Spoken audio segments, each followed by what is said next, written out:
भारत माता की जय। मनुष्य जन्म का क्या उद्देश्य है? 84 लाख योनियों से होते हुए, 84 लाख योनियों को भोगते हुए जब ये आत्मा मनुष्य शरीर में आती है, लास्ट में मनुष्य शरीर में आती है, तो इसका क्या उद्देश्य है? इसका उद्देश्य है सिर्फ परमात्मा की प्राप्ति। तो परमात्मा की प्राप्ति के लिए जो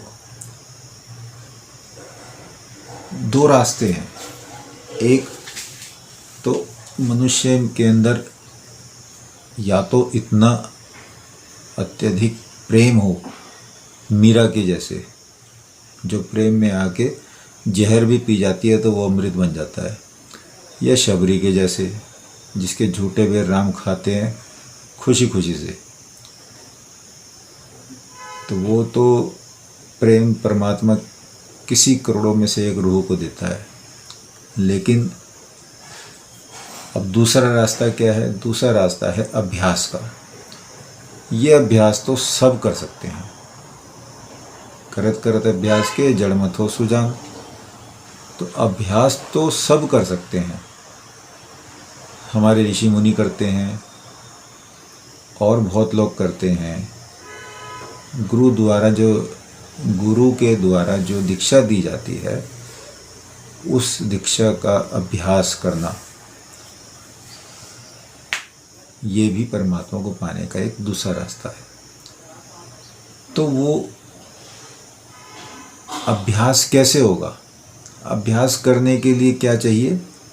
स्वस्थ शरीर। स्वस्थ शरीर कैसे होगा? अगर शरीर में कोई दिक्कत होगी, कुछ पेट में दर्द है, कमर में दर्द है, टांगों में दर्द है, या कुछ और ऐसी कोई मेजर प्रॉब्लम है, तो शरीर अभ्यास कैसे करेगा? अभ्यास तो स्वस्थ शरीर से होगा ना। तो स्वस्थ शरीर में हमारी दो तत्व बहुत ज़बरदस्त होते हैं। एक तो आकाश तत्व, ये होता है 6%। एक होता है वायु तत्व, वो भी होता है 6% शरीर के अंदर जो हमारा काम करता है। तो उसको कैसे पूर्ण ऊर्जावान रखा जाए, दोनों को, उसके लिए एक मेरे सामने नई चीज़ निकल के आई।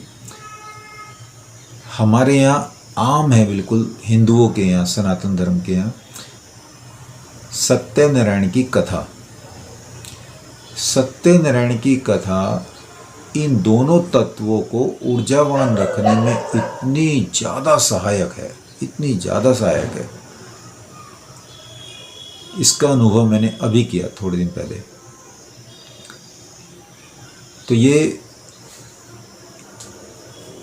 क्या करती है कि जो हम उसमें हवन करते हैं, तो हवन के जरिए जो ऑक्सीजन बनती है, वो ऑक्सीजन बनती है उसमें 60% ऑक्सीजन, और इंसान को स्वस्थ रहने के लिए चाहिए 21% ऑक्सीजन। ऑक्सीजन का खेल अभी आपने देखा सबने, कि कैसे एक एक सिलेंडर जो कितना 8-10 घंटे चलता है, उस सिलेंडर के लिए लोगों ने 20-20 हज़ार रुपये तक दिए, और कैसी मारामारी चली है कि ऑक्सीजन नहीं है, ऑक्सीजन नहीं है, सिलेंडर चाहिए। बाहर से विदेशों से गाड़ियां तक आई हैं ऑक्सीजन की। तो बहुत कुछ हुआ है ऑक्सीजन के पीछे, ऑक्सीजन की ट्रेन तक चली है। तो आपने देखा कि ये प्राणवायु कितनी ज़्यादा ज़रूरी है मनुष्य के लिए। तो जो हमें आम तौर पर चाहिए वो है 21% ऑक्सीजन, स्वस्थ ऑक्सीजन। तो अगर हम ऐसा कोई हवन करते हैं, यज्ञ करते हैं, तो उसमें 60% प्लस ऑक्सीजन है। मतलब इतनी ज़बरदस्त ऑक्सीजन है कि हम सोच भी नहीं सकते कि ये हमारे शरीर की कितनी ऊर्जा बढ़ा देती है, कितना शुद्ध कर देती है हमारे शरीर को। और उसके अंदर जो वो आहुतियाँ दी जाती हैं। एक 8 चीज़ें उसके अंदर डलती हैं, जिसको बोलते हैं संविदा। तो उस संविदा में 8 तरह की लकड़ी का प्रयोग किया जाता है। और आप उस ज्ञान को देखिए कितना बारीक है कि पंसारी के यहाँ भी उसने वो 8 तरह की लकड़ी 8 तरीके पैकिंग में अलग अलग लिख के करी जाइए, और कि 1 नंबर पे कौन सी आहुति देनी है मंत्रों के साथ, और 2 नंबर पे कौन सी आहुति देनी है, तीसरे पे कौन सी आहुति देनी है। और वो हमारी ऊर्जा को इतना ज़बरदस्त कर देती है, शुद्ध कर देती है, उस वातावरण को इतना शुद्ध कर देती है कि जिससे हमारा अभ्यास करने में बहुत बहुत सहायता मिलती है। तो हमारे ऋषि मुनियों ने क्या करा, अब कथा तो वही है, वही लीलावती, वही कलावती, और वही उसकी नाव डूब गई, उसमें बेलपत्तर भर गए, तो कोई अलग से बात थोड़ी है, बातें तो वही हैं। लेकिन उसको बार बार रिपीट करना, आज कथा हमारे यहाँ होगी, आज पड़ोस में दूसरी जगह होगी, फिर तीसरी जगह होगी, कोई ब्याह शादी है तो कथा होगी, कोई बच्चा हुआ है तो कथा होगी, कोई भी किसी तरह का प्रोग्राम होगा तो सत्यनारायण की कथा होगी। क्यों होगी? क्यों?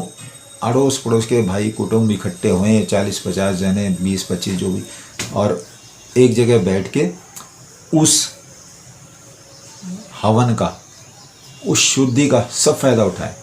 तो वो एक और काम क्या करता है वो हवन, कि आपके आस पास में जो भी मकान है या अड़ोस पड़ोस में या आपके अंदर शरीर में जितने भी विषाणु, और ख़ास तौर पे ये होता है सावन के दिनों में। सावन के दिनों में धूप तो निकल नहीं पाती, क्योंकि सूरज की जो तपिश है वो बहुत से विषाणुओं को नाश कर देती है, बहुत से जीव जंतुओं को गायब कर देती है।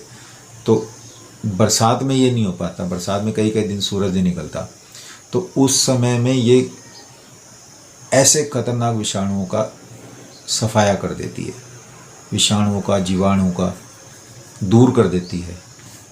तो जब हम स्वस्थ सांस लेंगे, स्वस्थ वो होगा, तभी तो अच्छे विचार आएंगे हमारे आकाश तत्व में। आकाश तत्व में क्या है? आकाश तत्व में पूरे ब्रह्मांड का और अध्यात्म की हर कुंजी का, हर रहस्य का इसके अंदर स्टोर है। खुद परमात्मा का इसके अंदर स्टोर है, 6% आकाश तत्व में। तो उसको पाने के लिए, उस तक पहुंचने के लिए हमें अपने चारों तत्वों को शुद्ध करना पड़ता है। क्या? मिट्टी, पानी, अग्नि, हवा, इन चारों तत्वों को शुद्ध करेंगे तब शरीर हमारा अच्छा अभ्यास करेगा, और जब अच्छा अभ्यास करेगा तो फिर हमारी उसमें तरक्की होगी। तो ये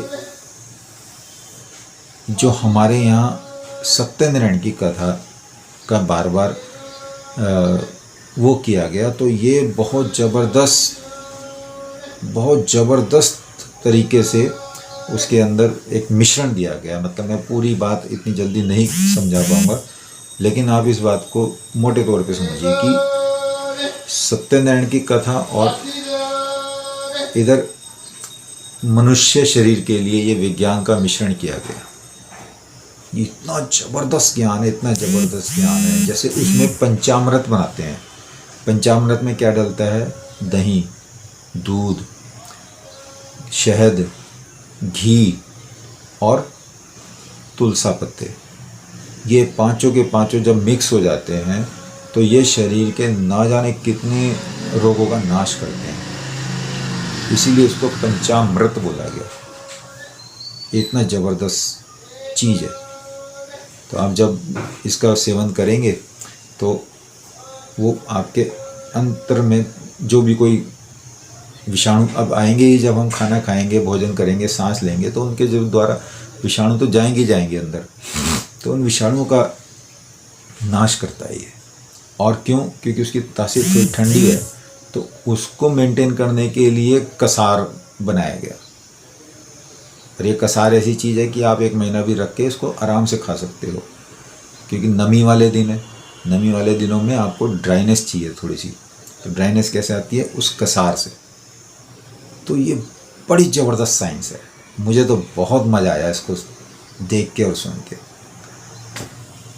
तो भाइयों, आपसे निवेदन है कि आप सनातन धर्म के बारीकियों को समझें और इसका पूर्ण फ़ायदा उठाएं। और मेरे चैनल पे और भी वीडियो हैं, तो आप उनको देख के फ़ायदा उठा सकते हैं। चैनल को सब्सक्राइब करें। यूट्यूब पे मेरा ये चैनल है, उठिस्ता भारत। और अगर आपकी कोई किसी तरह का कुछ आप पूछना चाहते हैं तो ये स्क्रीन पर मेरा नंबर है, आप इसमें बात कर सकते हैं। वंदे मातरम।